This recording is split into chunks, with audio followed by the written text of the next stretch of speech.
Professor Madeline Henry from the Classics Department, and she will moderate this session at this time.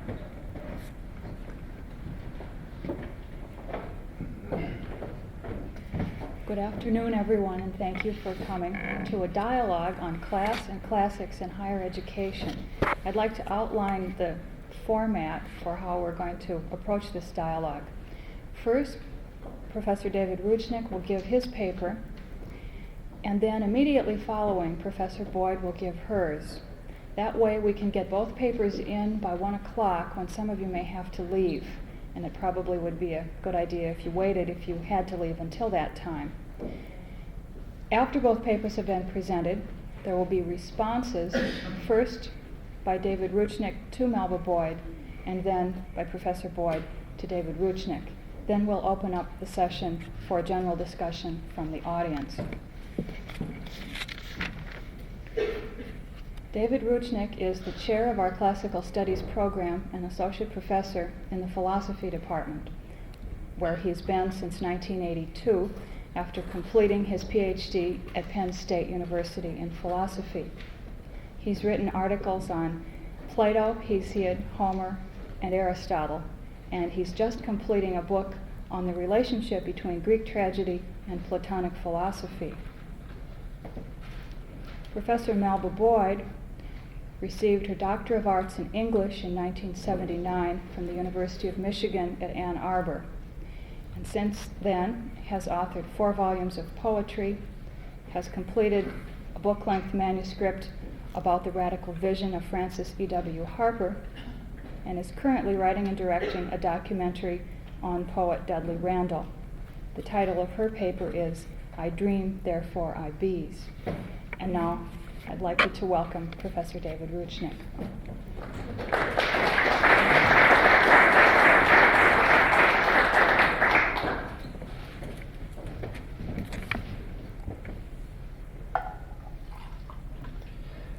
Let me just say as a preface that because of a foul-up in the mails, Professor Boyd has not seen my paper and I haven't seen hers.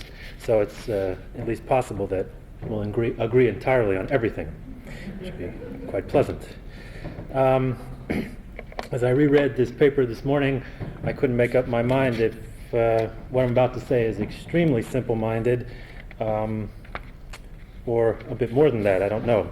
In any case, it's short, so I should be done within 15 minutes.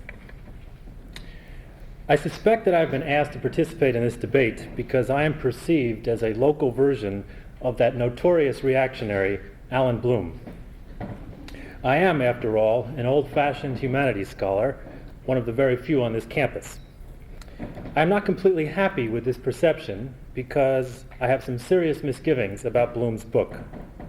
I'd be happy to discuss that if you're interested at the end of this talk. On the other hand, I am willing to be at least partially identified with the spirit of the closing of the American mind. Like Bloom, I am willing to say that there are some books in the Western tradition that deserve to be on the reading lists of all university students who seriously pursue a liberal arts education. I believe that there are some books that are so good that if they are not taught, students are cheated. I believe that some books are so much better than others that they deserve to be called classics. These statements make me, like Alan Bloom, an elitist. In titling this paper, in order to fulfill the expectations of those who invited me, I gave this paper the title, In Defense of Elitism. Elitist has become a very dirty word.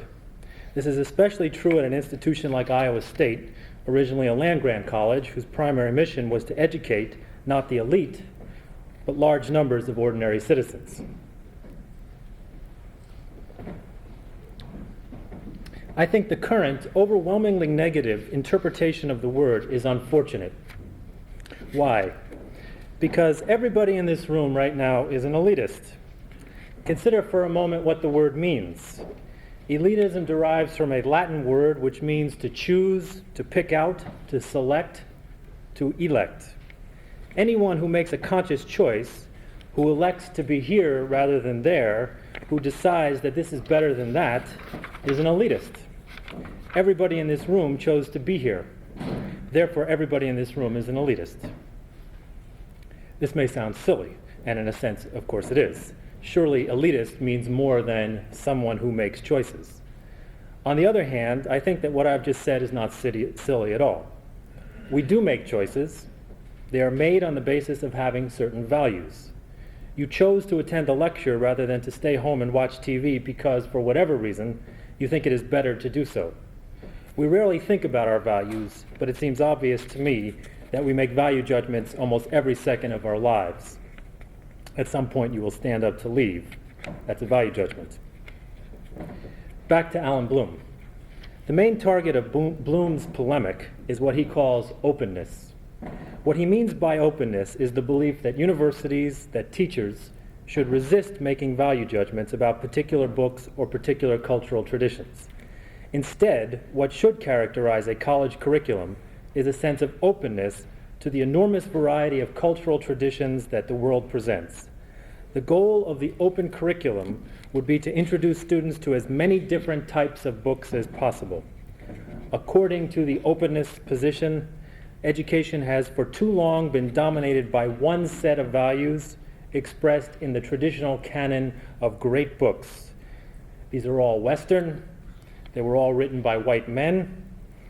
By not including a wider spectrum of writers, they present too closed, too elitist a view of the world. What the proponents of openness want is to dispense with the traditional canon and replace it with a wide variety of books that until recently have been ignored. Openness is a very popular view. I recently read a work called Contingencies of Values, written by Professor Barbara Smith, who happens to be president of the Modern Language Association. Her argument goes something like this. It is impossible to make decisions about the value of a book because value is relative. What seems good to a white man might seem bad to an Asian woman. In other words, values such as goodness and beauty are in the eyes of the beholder. As a result, there is no such thing as a great book. There's no such thing as a good book. There should be no canon. Instead, there should be openness to all kinds of books by all kinds of authors. I mention this book by Professor Smith not because I think it is a terribly unique book, frankly, or even that persuasive in any big way, simply that she is president of what the largest academic body perhaps in the world. And she doesn't believe there's any such thing as a good book. I think that's a symptom of madness. I think openness is an idea which has at least two big problems. First, openness is itself a traditional idea. It has been articulated and defended many times in the past. There is a sizable chunk of Western, male-dominated thought that affirms precisely the kind of relativism someone like Smith advocates. I think here, for example, of the Greek sophists who lived 2,500 years ago. This group of white male thinkers understood relativism as well as any contemporary author I've read. A more modern but equally classic advocate of relativism is Nietzsche. Today, ideas about relativism and openness are advertised as new, exotic, and revolutionary. In fact, they are versions of old, distinctly Western ideas. The second reason why openness is problematic is because it is unworkable. Nobody can be open to every book. Teachers cannot put every book on their students' reading lists. Lines have to be drawn, decisions made. Why, for example, should we read books written by 19th century women rather than by 19th century male sadists? Why teach books written by 20th century Hispanic surrealists rather than by 20th century German Nazis? Teachers give assignments, they make decisions. The question is only this: on the basis of what will such decisions be made? Openness itself gives no answer to this question. In this sense, it is an impossible, self-defeating concept.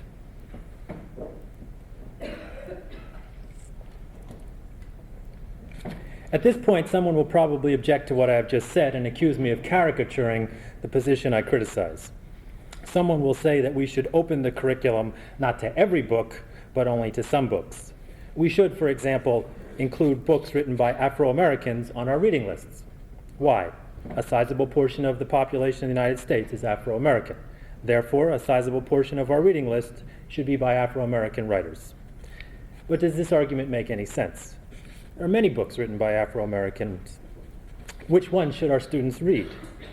Do books by an author such as Richard Wright have value only because their author is a member of an ethnic group substantially represented in the general population? Or do Wright's books have value because they are good books? I think it has to be the latter, and it seems to me that's obviously the case. If this is the case, then the question becomes, what constitutes a good book? What qualities does a good book have? I suggest the following extremely rough answers to this complex question. The complexity of the question, I'm sure, is obvious to all of you. I can hardly do justice to it. I just make some suggestions. A good book is rich and powerful. It is capable, most of all, of generating a community of readers. A good book is a perpetual invitation to discussion and rereading. When a good book is so good that it can be read and discussed again and again, it deserves to be called a classic. What I have said is, of course, very vague. Let me give an example. Consider Sophocles' play Oedipus Tyrannus. As I have witnessed over the years, as I've taught it, this book can generate a community of readers. It explores questions that at some point in our lives many of us feel as important. What can we be sure about? Can we ever be sure we know who we are? Is it perhaps a mistake to believe that we do know who we are? Are we in control of our own lives? Or are there limits to what we can, on our own, accomplish? These sorts of questions are sparked by Sophocles' book. The book invites its readers into participating, into discussion. It is so rich that it can be used as a means for exploring our own ideas and experiences. I'm trying to be cautious and vague in what I'm saying. I'm not saying that everybody in this room will like or can benefit from or can relate to Sophocles' book. I don't deny that there are cultures in which Oedipus Tyrannus makes little sense. I don't claim that this book has certifiable universal appeal. Instead, I simply think it is a good book, rich and powerful. It is the type of book that I believe needs to be placed in between a teacher and a student. For once it is there, a community can be generated around it. As I reread that paragraph, this is where I feel, especially having attended 3-4 sessions of this conference on education, where I feel extremely simple-minded. For me, education is a very simple process. My job as a teacher is to put a good book between me and my students, and we all read it. A good book is powerful because it deals with questions and issues and characters that many of us have encountered in our own experiences. It illuminates them. It articulates them better than we on our own could possibly do. It sharply focuses the reader on an issue or a question or a type of character. Consider Homer's Iliad. Most of us in this room, I venture to say, have thought about the prospect of our own death. The Iliad is an intense, concentrated exposition of this thought. It is about heroes and war. As such, it is, to quote my wife, the ultimate boys' book. Nevertheless, it is rich enough to invite many of us in. It can, I believe, help us to think about something we cannot help but think about. I am reminded here of one of the Iliad's best readers, Simone Weil. She was a Catholic woman and a pacifist who somehow found enormous richness in Homer. A good book anticipates questions and possible criticisms. Plato's Republic, I believe, is a paradigm of this. Time and again, when I have listened to students object to it, or when I have myself thought of objections to it, I have discovered that Plato has anticipated these thoughts and taken them into account. You ask a good book questions, and it provides material for you to think about. Because of this, a good book is usually quite difficult. It comprises a train of thought worth following. It teaches its reader how to think, how to deal with objections. Plato's Republic, for example, contains within it, as a possible objection to Plato's own view, the position I labeled above as relativism, or openness. Plato, far more seriously than most contemporary relativists, has thought about the implications of relativism and what kind of alternative it offers. Thinking through Plato's work, therefore, is a training in critical thought. This brings me to my last point. A good book, a classic, inculcates within its readers a desire to read other books and teaches them how to do so. It is so good and thoughtful that by it the reader is prepared for lesser books. This is why the current infatuation with books that students can relate to, in other words, books written by authors who come from similar historical and social circumstances as do the students, is, I think, deeply misguided. A goal of an undergraduate education should be to implant within the student a love of reading. I propose that a good training in the classics best teaches students how to read. Classics are difficult. They need to be taught. They rarely can just be read, for they require much discussion and work. But once they have been finished and worked through, the student will find it easier to read books written by contemporary authors. In this regard, there is another advantage to the classics. Precisely because they are set in historical and social circumstances quite different from our own, the reader is given a unique opportunity to criticize them. Criticism requires distance. At the same time, the distance between the reader and the world of the book cannot be so great as to make that world unintelligible. The classics of ancient Greece, I suggest, are sufficiently distant from us as to make criticism possible. At the same time, they are sufficiently near us as to allow that criticism to have some bearing on our own lives.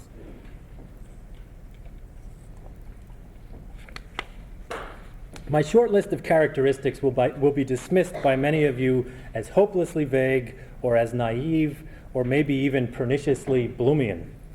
If I had the time, I'd enjoy going into greater length about what I've just said. But I don't have the time, so I'll just close with this proposal. If you disagree with me, then you and I should have a kind of conversation. Here's what I mean. Imagine that you, my critic, and I are on a committee that has to decide what 10 books freshmen at Iowa State University must read. Let's assume we agree on 9. There's only room for one more. You propose Toni Morrison's new book, Beloved. I propose Euripides' play, Medea.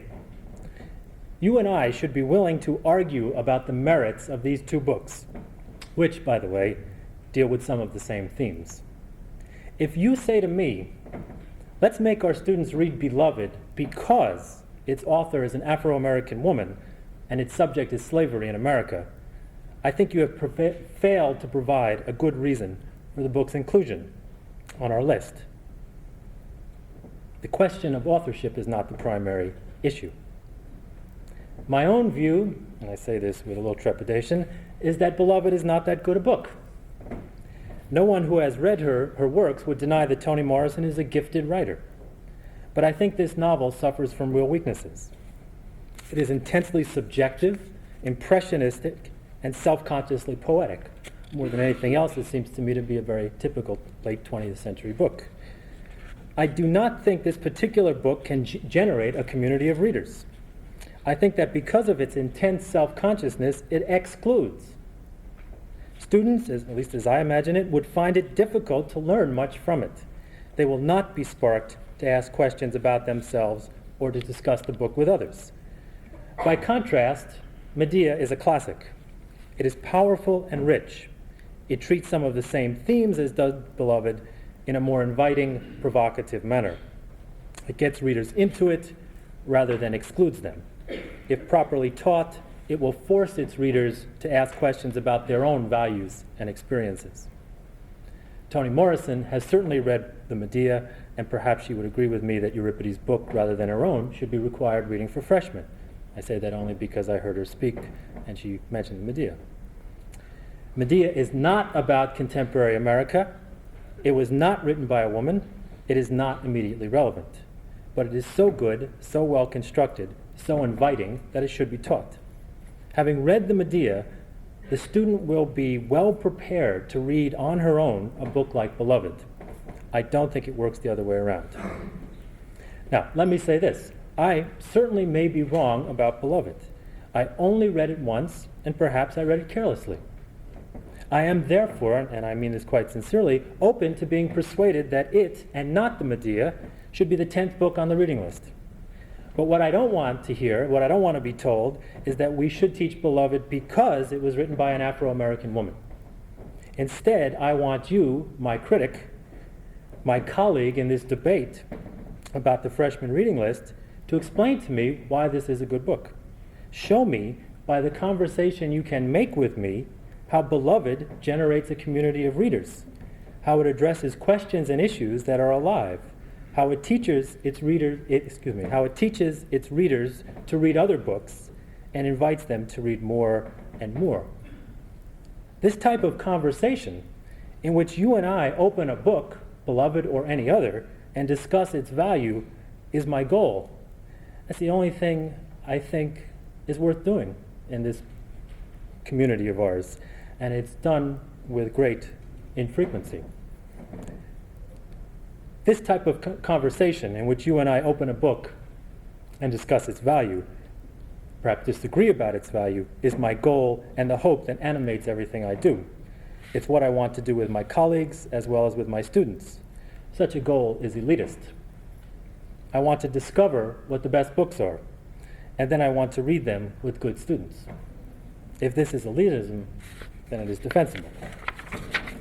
Thank you.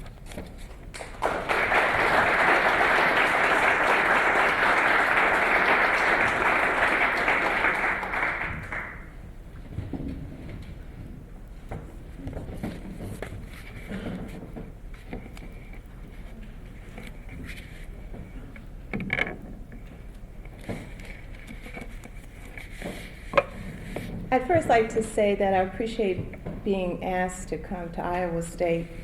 It's sort of a homecoming. I taught at the University of Iowa for 6 years, and when I leave here, I'll be headed to Iowa City. And so it's sort of nice to be here, and I appreciate folks remembering me and asking me to come out. I would like to read you some poetry before I start to read, maybe to relax a bit. And also, since I am sort of a non-traditional person, I felt that I like to keep my presentations likewise. The first poem, which makes reference to one of those, or makes an allusion, I suppose, or he's directly included, to one of those dead white men you have to read. And it's a poem that I wrote when I was living in Iowa, and it struck me one day in Iowa City a couple of years ago that some of the problems that you can see regularly in the cities, like homeless people, were beginning to become evident in Iowa, and in particular Iowa City, which in some ways sets itself apart from the rest of the state. And this poem is entitled The Wasteland.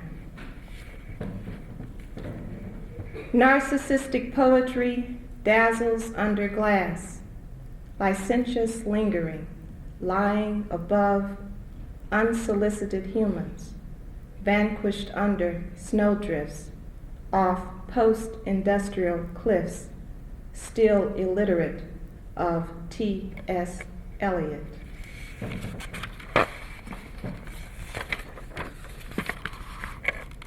This poem served sort of as a midwife for another poem, which in some ways represents more of my feelings about it rather than my just thinking about it.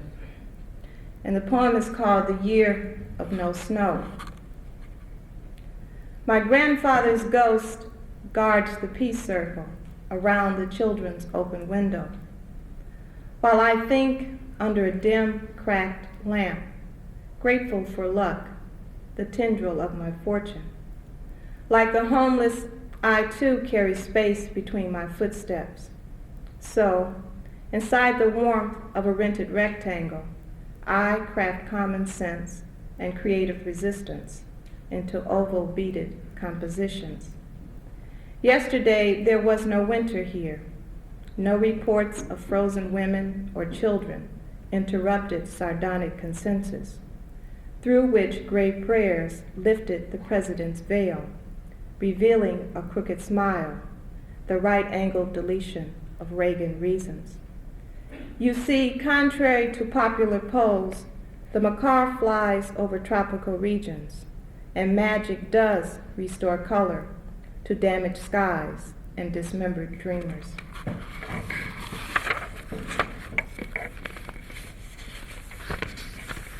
The title of my speech is I dream, therefore I be's. And when I sat down to write this speech, there's so many things that we can talk about, and it's such an inflammatory topic that I decided that I wanted to start with myself and then move out from there. So if there's one thing that I can probably believe that I'm at least an authority on, that is myself. I want to address the issue of self-denial, or rather, how we are educated into absence. For this has been the crux of my struggle in academia, as a student, as a poet, and as a scholar. The postured rhetoric of education purports the myth of betterment of self, but that betterment is of another self, someone who is usually insensitive, more often than not arrogant, and in too many other instances that one is narrow-minded and ignorant of American history and culture. Because that self has been trained to think within the confines of a white, male, middle-class framework with aspirations for acceptance and or endorsements from the ruling class, so he or she can make money or become famous, that self becomes culturally schizophrenic and spiritually dead. That self does not know who he has become, nor does that self act out of a humane consciousness. As a Black American woman of Cherokee, African, Jewish, Irish, and Welsh descent, I have resisted the imposition of institutionalization by praying hard and moving fast. At the same time, I've used my ancestral diversity as an intricate and fascinating context for the development of my cultural identity, and as a person and a prism for a perspective that is inclusive and infinite. For the most part, it is not the traditional canon of Euro-American thought that denies our holistic humanity, but rather it is the finite closure enshrouding that thought that refuses to recognize the living values of other thought and how they must be interconnected if we are to realize our intellectual and cultural power as a new people. But resistance to the evolution of that new culture demonstrates a serious and detrimental contradiction within itself. Dr. Betty L. Siegel, president of Kennesaw College, correlates the current resurgence of racial elitism in higher education with the declining presence of Black students in the classrooms.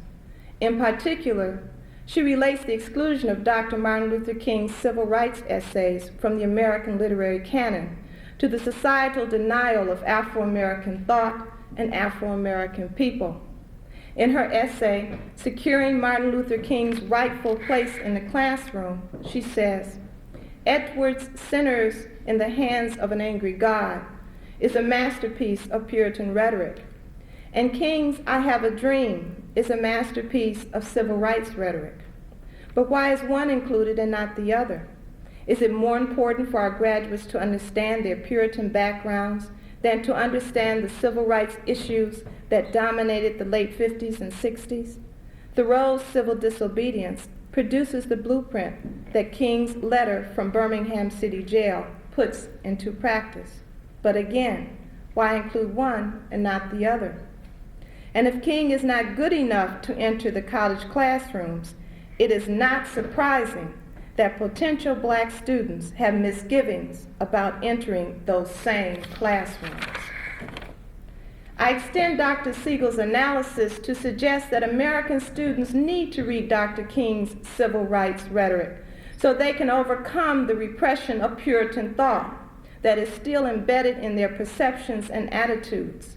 Additionally, a free consciousness is not advocated in the contemporary teachings of Thoreau because that literature is usually presented as an abstraction, buried in the past with no contemporary correlatives or examples. Unfortunately, in too many instances, Dr. King is isolated and celebrated as history, estranging him from present issues confronting the poor, the dark, the disenfranchised. However, in the late 60s, when I was an undergraduate student, my American literature professor, who was also a poet, made inferences and allusions to the activist activities that the era and the ideas expressed by Thoreau, Whitman, Twain, and Melville. And when King's literary style is juxtaposed with theirs, it is just as eloquent, just as inspiring, and more than worthy. When was the last time you invited an Indian to Thanksgiving dinner? I say this to embarrass our historical and cultural ignorance. We occupy a land base that Europeans conquered and claimed with an inane disregard for the intelligence and wisdom they encountered. We still walk over that ghosted past. The U.S. Constitution, the document we hold in reverence, was as much influenced by the Articles of Confederation that governed the Oneida Nation as it was by the democratic concepts of ancient Greece. And yet, the political and social sophistication of our native ancestry is now respected as an integral facet of our philosophical framework. To now realize the symbolic significance of Crispus Attucks, the first person to die in the Revolutionary War who was black and Indian, is to deny the irony of our racial legacy. To a large extent, American freedom has flourished at the expense of people of color. But in American institutions for higher learning, the native-born are studied as primitives, or as subcultures, or as illegal aliens, or as sociological phenomena, or as historical antagonisms. Our recent legitimate inclusion in academia as minority studies is the result of student activism and protest of the 60s, which were largely inspired by the speeches and essays of Dr. King. But our presence is tenuous and very shaky. Likewise, our longevity in society is also questionable. Last year, I participated in a conference that attempted to conceptualize some of the value and the power of minority literatures. At the International Symposium for Minority Literatures in North America at the University of Osnabrück in West Germany, the vice president of the university related two fundamental reasons to credit this effort. One, it helps to defend the right of existence of the humanities, liberal arts, and social sciences against the growing predominance of the natural sciences, engineering, and technology. And two, it stresses the university's role as social critique and democratic conscience of society. Professor Rainer Kruzel continued his opening address by relating these reasons to Germany's historical circumstances. It will help to focus attention on the specific problems as well as the cultural contributions of minorities everywhere.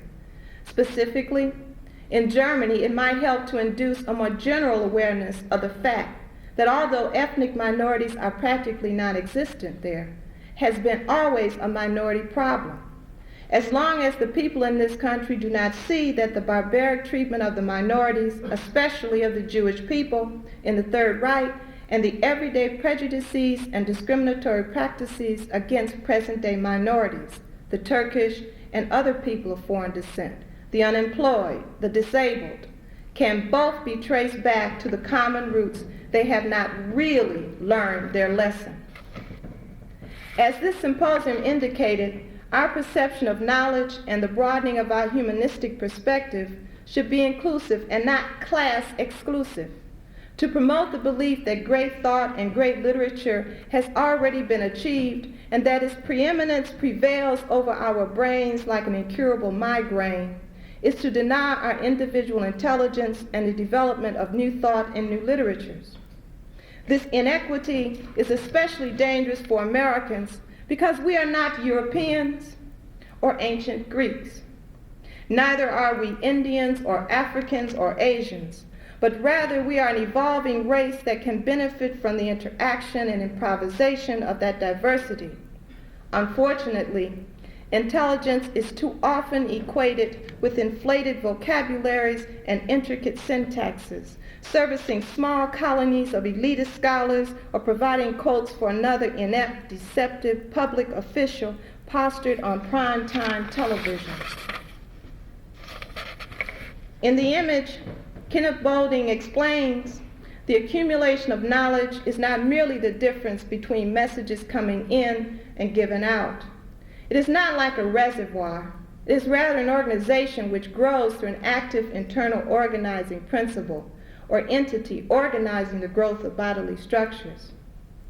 The application of this conception of knowledge to the dynamics of American literature is especially helpful because as a poet, I know from firsthand experience with my own work and other American writers that we read each other. We are far less discriminatory in our cultural distinctions than critics and ethnic communities. Our work is organic and living. We flourish on the interaction and exchange of creative energy. While writers, white writers read black writers, read red writers, read white writers, read yellow writers, read brown writers, read black writers, read red writers, read white writers, read red writers, and we all listen to music. We watch films. We dance and do other silly things. The inclusion of disenfranchised literatures is the opening of closed structures. It instigates the destruction of class-stratified thought. It subverts the dominant paradigm. It poses questions that confirm a spiritual oneness as it challenges the rationalizations that demean difference and oppresses imagination.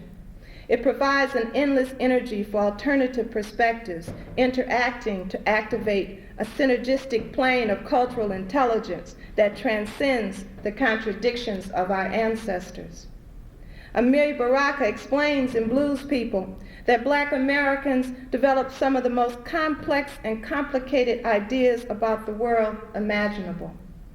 It is a cultural perspective that evolves around improvisation.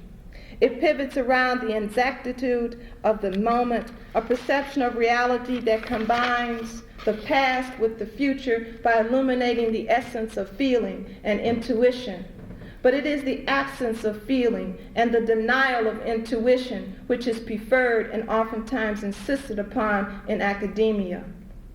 Perhaps that is why it is preferable to revere dead white men who speak in metaphors and allusions so removed from my immediate reality that it is almost impossible to breathe life into their legacies. But having read, considered, and being relatively appreciative of them, I feel they have been unfairly used to validate racial supremacy and elitism. Should they not benefit from our knowledge as well? Instead, they reappear as static and stale haunts in the library. Before the United States, people had concrete identities based on their roles in the communities and on their individual personalities. In this country, whiteness is a cultural endowment that promotes the notion of racial privilege and preference. It is a social disease that feeds an illusion that undermines our humanity. It is a fungus covering our true skins.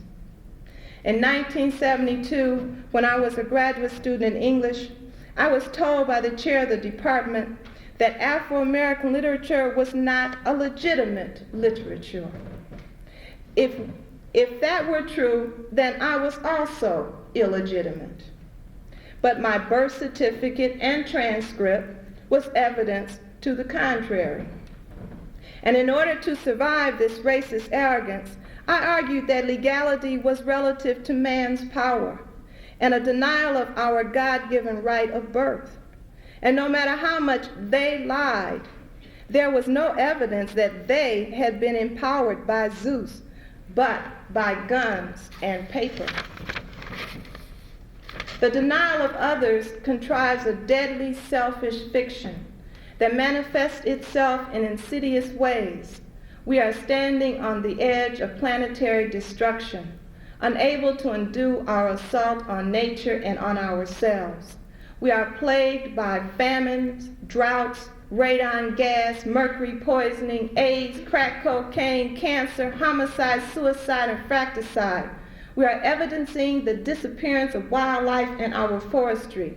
We are confronted with the calamity of contaminated oceans, chemically saturated soil, polluted rivers and lakes, while we delicately balance between two wholes, over the North and South poles. My grandmother once said to me, "Nobody knows everything." But we should be able to agree on one thing about today. We are in deep shit. If we are not willing to open our thoughts and restructure our vision to develop a new future, instead of repeating our opaque past, then we will find ourselves singing Dixie all the way to the grave. If we continue to stalk the skulls of dead thinkers without the spiritual light of Dr. King, Black Elk, Alice Walker, and Hopi medicine women and men, then we must determine to meet the fate of ancient Greece and Rome. For to ignore our collective history is to foreclose on our future like the Republicans coming down on Iowan farmers. Adrienne Rich reminds us in Blood, Bread, and Poetry that the privilege of education carries a responsibility to develop and to defend a humane and just consciousness. To deny that responsibility and to submit to a system of tyranny is an elitist democracy, is a negation of our stories, a negation of ourselves. Not only do I think, therefore I am, I say I dream, therefore I bees. Thank you.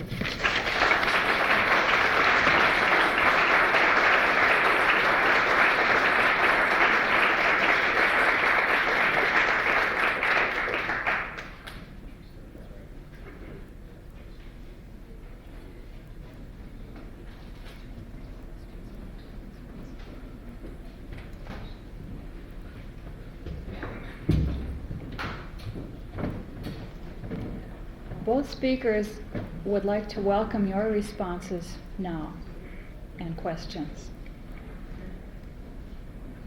Yes, Gary. I'm wondering if it's actually possible to think of any already named great work of the past and think about it at all. In my field, history of art, the most famous single monument, no one disagrees with. Every book you can find will say the Parthenon is the most beautiful building in the world. Parthenon in Athens. It's a wreck. It's a mass of stones. It's all broken down. But it's been said since the 4th century BC in our classical literature, it is the most beautiful building in the world. And if you ask our students in the Department of Architecture to name the 10 most beautiful, they'll name it, even though nobody knows what it looked like then. And it looks today like a mass of stones because this culture for 2,500 years has been saying it's the most beautiful building in the world. Media was handed down the same way. Not that it's a bad play, but in fact, can we really think about it at all? Or any book that's been given to us like the Bible as great literature? I would say most classics are unthinkable. We can only accept them as God. Therefore, we can't think about them. Well, I think I could agree with that if I reformulated it slightly. I think you're saying that most classics are very badly taught. And I certainly agree with that. Plato's Republic, like the Acropolis, is advertised by many as the greatest work of political philosophy ever. To leave it at that, is just mindlessness. It's just sheer mindlessness. You have to open up the book and start evaluating it, criticizing it from the very first line. But can you evaluate a book that for 2,500 years every major writer said this is wonderful? Can you actually evaluate it, or do you just Well, first of repeat all, the fact that you were using- told this is what good is? Well, I mean, using, again, Plato's Republic, immediately after it was published, it was criticized by Aristotle. He said it's the worst book ever written. So there is debate within the tradition itself. I think you can. I mean, you just have to, I think you just have to approach it with a kind of commonsensical attitude. Here's a revered book. Well, let's open it up and see if it's any good. I mean, you have a teacher has to somehow create an environment in which every student believes that he or she has the right and the energy to do that. And not even more than right or energy, I'd say responsibility. Your job as a student is to go home and read it and come back and tell me what you think and tell the class what you think. If you think it's garbage, you tell us. And if you don't, you have neglected your responsibility. But you can really question a book that's 10 years old or in your lifetime. how can you question a book? How can you question Shakespeare? Is there anybody in this room who could actually pick up a play of Shakespeare's and tell everybody else in any situation why that was a rotten play? You don't dare. Well, Because everyone agrees, it's done. I don't know. I mean, your experience can comment on this also. I've taught Players Republic many times. Students are outraged by it. They hate it. I think it's good. I mean, as long as they read it and then tell me what they think is wrong with it, that's a very healthy reaction. Plato seems to advocate something like totalitarianism. I don't think he actually does that, but it certainly seems as if he does. Students read it and say, what? We can't allow this to happen. I mean, this is a philosophy 201. Sophomores at Iowa State. I think if I remember, and excuse my ignorance, I think one of the first things Plato says you're supposed to do is to put the poets out. I mean, because they cause trouble, right? I mean, they question. Right? I mean, Well, yeah. well, that's all I have to say about that. Kathy Hickok. I'd like to respond to your challenge about Toni Morrison's Beloved by saying, David, sometime when you have about half an hour or 45 minutes, if you would like to just listen quietly with an open mind while I tell you about that book, I'll be happy to do that. I think there's quite sufficient evidence that there's a remarkably large and attentive community of readers for that book right now, and so to deny that there is any such thing strikes me as unusual. But usually when people issue a challenge like yours, they want to engage you in an argument, and as soon as you get the first part of your opening remarks out, they interrupt you and begin in on you, and I'm not interested in that sort of an exchange.